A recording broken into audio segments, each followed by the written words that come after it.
ये ज्ञान है उपनिषद के अंदर, ये ज्ञान है वेदांत के अंदर, और हमने कोशिश ही नहीं की कभी। यदि हम उपनिषद नहीं सुनेंगे, यदि हम वेदांत नहीं सुनेंगे, यदि हम गीता नहीं पढ़ेंगे, तो हमें कोई ज्ञान प्राप्त हो ही नहीं सकता। हम लाख उपाय कर लें और बस जन्मते और मरते, जन्मते और मरते ऐसे ही रहेंगे। जिस रोज हमने तत्व ज्ञान सीख लिया, बस उस दिन के बाद मरना खत्म हो जाए। तुलसी भिरवा बर्फ से, सींचे से कुमलाए।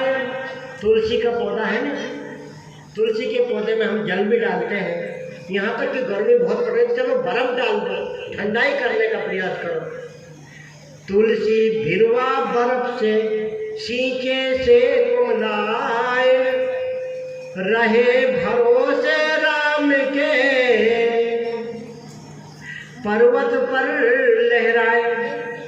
कितनी तुलसी देखी हमने पहाड़ों में जाकर के, तुलसी ऐसे लहरा रही है, वहाँ कौन तो पानी डाल रहा है, कौन उनकी सेवा कर रहा है, लेकिन तुलसी लहराती रहती है, क्योंकि वो परमात्मा के ऊपर भरोसा करती है। और हम इस संसार के ऊपर भरोसा करते हैं, भैया मैंने तो इतनी व्यवस्था कर दी है कि अब मेरी 7 पीढ़ी बैठ के खाएगी, कोई चिंता की बात नहीं। हमें भरोसा ही नहीं है परमात्मा पे। हम भरोसा करके तो देखें, हमारे पूर्वज राजा महाराजा, सैनिक, राजा मंत्री, सभी लोग ब्रह्मज्ञानी थे, आत्मज्ञानी लोग थे, उनकी ही हम संतान हैं। वही राजा महाराजा मंत्री जब चौथा पल आ जाता है, भगवान दशरथ जी की तो आपने सबने कथा सुन रखी है, एक बाल देखा, एक कांच में, वो तुरंत गुरु के पास पहुंच गए। महाराज आज मैंने मेरे सिर में एक सफेद बाल देखा है, अब मेरा कार्यकाल पूरा हो गया, अब मैं राम को राज्याभिषेक करना चाहता हूँ और वन में जाऊँ। शरीर की रचना बाद में हुई है, पहले प्रारब्ध रख दिया परमात्मा ने, और उसने जिम्मेदारी ली है कि जा संसार में अच्छे अच्छे काम कर, तुझे कमी नहीं आने दूंगा। लेकिन तू मांगने क्यों जाता है?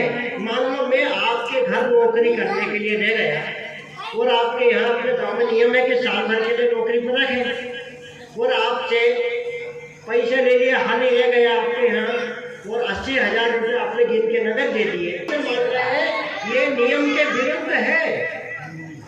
किसी भी व्यक्ति के यहाँ हम नौकरी करते हैं और रोज रोज यदि मांगेंगे, मजदूरी के दे दिए तो भैया 500 रुपये पकड़, सोयाबीन काट के चलना है, फिर और मांगेगा तो वो तो दे देगा, लेकिन आपकी मांग बंद ही नहीं होगी तो वो कल से मजदूरी भी ले जाना बंद कर देगा, नौकर भी नहीं रखेगा। जब यहाँ संसार का ये हाल है तो परमात्मा ने सब कुछ दे करके भेजा है। सुंदर शरीर दिया है, अच्छा परिवार दिया है, सबसे बड़ी बात तो मनुष्य शरीर दिया है। मनुष्य शरीर धारण करने के बाद भी हम भगवान का धन्यवाद अदा नहीं कर रहे, बल्कि भगवान से सिर्फ मांग रहे हैं। हमारा वेद, हमारा वेदांत आपको भिखारी नहीं बनाना चाहते, क्योंकि हमारा वेद कहता है कि तुम राजा बनो, राजा, भिखारी मत बनो। भिखारी बनने से कुछ लाभ नहीं होगा। भोले तेरे भिक्षु ने खाए सबसे संगे में, भोले तेरे भिक्षु ने खाए भोले तेरे भिक्षु ने खाए सबसे संगे में, खाए सबसे संग में, रुलाए सबसे संग में, खाए सबसे संग में, रुलाए सबसे संग में, खाए सबसे संग में, रुलाए सबसे संग में, खाए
हुआ सत्संग में,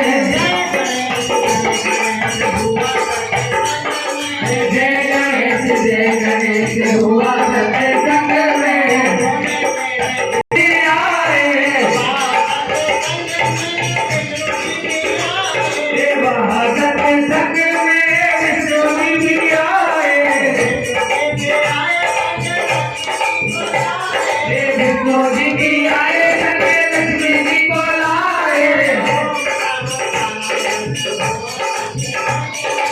ओम नमो नारायण हुआ सत्संग में, ओम नमो नारायण हुआ सत्संग में, वहाँ सत्संग में राम जी आए, वहाँ सत्संग में राम जी आए, राम जी भी आए संग सीता मैया लाए, सीताराम हुआ सत्संग में, वहाँ सत्संग में राम भी आए,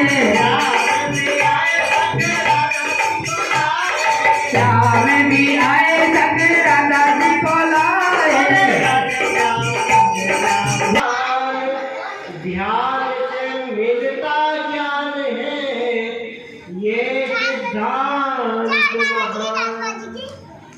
क्योंकि हम यदि दया करेंगे तो दया से भक्ति उत्पन्न होगी, और यदि हमने लगातार भक्ति की तो भक्ति करने से ध्यान उत्पन्न होगा।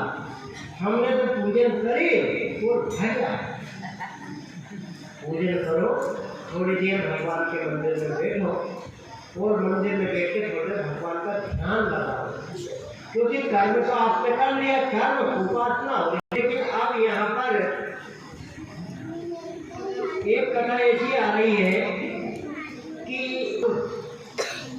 त्रिपुरासुरों को जन्म देकर के उन्होंने भगवान की आराधना आरंभ की।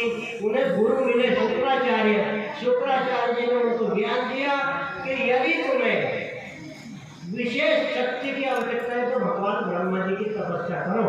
भगवान ब्रह्मा जी का उन्होंने तप किया, और तप करने के बाद जब उनका तप पूर्ण हुआ